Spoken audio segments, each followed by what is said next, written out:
Welcome to Uma cooks and tips. இன்னைக்கு நம்ம வீடியோவில் பார்க்க போகிறது கடப்பா கார தோசை. இந்த தோசையோட ஸ்பெஷல் என்னன்னு பார்த்தீங்கன்னா, வழக்கமாக 2 தோசை சாப்பிட்றவங்க 4 தோசை சாப்பிடுவாங்க. அதனால் தோசை மாவு நிறைய இருக்க மாதிரி பார்த்துக்கோங்க. அந்த அளவுக்கு டேஸ்ட் வந்து ரொம்பவே நல்லாயிருக்கும். ரொம்ப டிஃப்ரெண்ட்டான ஒரு ரெசிபியும் கூட. வாங்க இந்த கடப்பா கார தோசையை எப்படி செய்கிறதுன்றதை பார்க்கலாம். ஃபர்ஸ்ட் நம்ம இந்த தோசைக்கு அப்ளை பண்ணுறதுக்கு ஒரு சட்னி அரைக்கணும். அதுக்கு 10 காஞ்ச மிளகாவை நான் வந்து ஒரு அரை மணி நேரமாக வந்து தண்ணியில் ஊற வச்சுருக்கேன். உங்களுக்கு அந்த அளவுக்கு டைம் இல்லை உடனே அரைக்கணும்னா கொஞ்சம் வெதுவெதுப்பான தண்ணியில் ஒரு 10 நிமிஷம் போல் இந்த காஞ்ச மிளகாவை ஊற வச்சுக்கோங்க.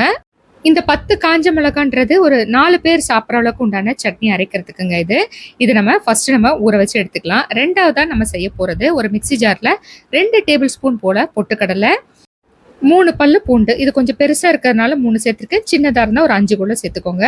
இது நல்லா இது மாதிரி ஃபைனாக அரைச்சிக்கணும். கொஞ்சம் கூட திப்பி இல்லாமல் பார்த்துக்கோங்க. நல்ல வாசனையாக இருக்குங்க பூண்டு சேர்த்து அரைக்கிறதுனால. இப்போ அடுத்ததாக ஒரு மிக்சி ஜாரில் ஒரு பெரிய வெங்காயத்தை ரஃபாக கட் பண்ணி சேர்த்துக்கிறேன். இது கூடவே ஒரு சின்ன தக்காளியை கட் பண்ணிக்கோங்க. தக்காளிக்கு பதிலாக நீங்கள் ஒரு துண்டு புளியை கூட சேர்த்துக்கலாம். 7லேருந்து 8 பல்லு போல் பூண்டு. நம்ம ஊற வச்சு வச்சுருந்த காஞ்ச மிளகாவை தண்ணி எடுத்துட்டு சேர்த்துக்கோங்க. இது கூடவே 3/4 டீஸ்பூன் போல் சீரகம், 3/4 டீஸ்பூன் போல் உப்பு. நம்ம ஊற வச்சு வச்சுருந்தோம் இல்லைங்களா காஞ்ச மிளகா, அந்த தண்ணி வந்து கொஞ்சமாக சேர்த்து அரைச்சிக்கிறேன். நிறைய சேர்த்துறாதீங்க, ஏன்னா வெங்காயத்துலேருந்து வேற தண்ணி விடும். பாருங்கள், இந்த அளவுக்கு நல்லா ஃபைன் பேஸ்ட்டாக அரைச்சிக்கோங்க.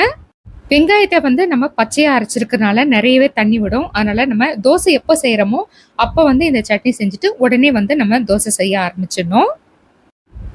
தோசைக்கல் நல்லா காஞ்சதும் இது மாதிரி வெங்காயத்தை வச்சு நீங்கள் ஃபுல்லாக அப்ளை பண்ணிவிடுங்க. தோசை வந்து நல்லா வாசனையாக இருக்கும். தோசை வந்து நல்லா மெல்லிசாக ஊற்றணும். அப்போ தான் மொறுன்னு நம்மளுக்கு இந்த தோசை கிடைக்கும். அப்போ அதில் இந்த சட்னி வச்சு சாப்பிடும்போது டேஸ்ட்டு அட்டகாசமாக இருக்கும். தோசை ஊற்றுனதும் எண்ணெய் ஊற்றிடாதீங்க. ஒரு 10 செகண்ட் போல் அப்படியே விட்டுட்டு நம்ம அப்புறமா நெய்யோ இல்லை எண்ணெயோ வந்து சேர்த்துக்கலாம். கொஞ்சம் வந்து நல்லா மொறுன்னு ஆன பிறகு இந்த சட்னியை வந்து சேர்த்துக்கோங்க. ஒரு 2 டீஸ்பூன் போல் சேர்த்துக்கலாம். கொஞ்சம் காரமாக தான் இருக்கும். நிறைய காரம் வேணும்னா நீங்கள் வந்து காஞ்ச மிளகா வந்து அதிகமாக சேர்த்துக்கலாம். ஃபர்ஸ்ட் டைம் இந்த அளவில் நீங்கள் செஞ்சு பார்த்துட்டு அதுக்கப்புறமா வந்து உங்களுக்கு எந்த அளவுக்கு காரம் கூடவோ குறைக்கவோ நீங்கள் செஞ்சுக்கலாம். இந்த மாதிரி தோசை முழுக்க வந்து நீங்கள் இந்த மாதிரி அப்ளை பண்ணிவிடுங்க. இதை மாதிரி சேர்த்ததும் ஒரு 2-3 செகண்ட் வந்து அப்படியே விட்டுருங்க. இதோட பச்சை வாசனை வந்து கொஞ்சம் போயிட்ட பிறகு நம்ம வந்து பொடி பண்ணி வச்சிருக்கோம் இல்லைங்களா, பொட்டுக்கடலையும் பூண்டும் போட்டு அதை வந்து மேலே இதை மாதிரி வந்து தூவி விட்டுருங்க. தூவினதும் நம்ம வந்து தோசையை வந்து எடுத்துடலாம். தோசையை வந்து திருப்பக்கூடாது. பாருங்க, நல்லா மொறுன்னு ஆயிடுச்சு தோசை. நல்லா சூப்பராக இருக்குது பாருங்க பார்க்கறதுக்கே. இதை வந்து தோசை சுட்டதும் நல்லா சுட உடனே சாப்பிடணும். அப்போ தான் வந்து நல்லா கிறிஸ்பியாக இருக்கும். இந்த கார தோசைக்கு சைட் டிஷ் எதுவுமே தேவையில்லைங்க, நீங்கள் அப்படியே சாப்பிடலாம். இதோட டேஸ்ட்டு நீங்கள் இன்னும் அதிகப்படுத்தணும் அப்படின்னு நினச்சிங்கன்னா நீங்கள் தேங்காய் சட்னியோட வச்சு சாப்பிட்டு பாருங்கள். ரொம்பவே சூப்பராக இருக்கும். 2 தோசை சாப்பிட்றவங்க கண்டிப்பாக 4 தோசை சாப்பிட்றாங்களா இல்லையான்னு பாருங்கள்.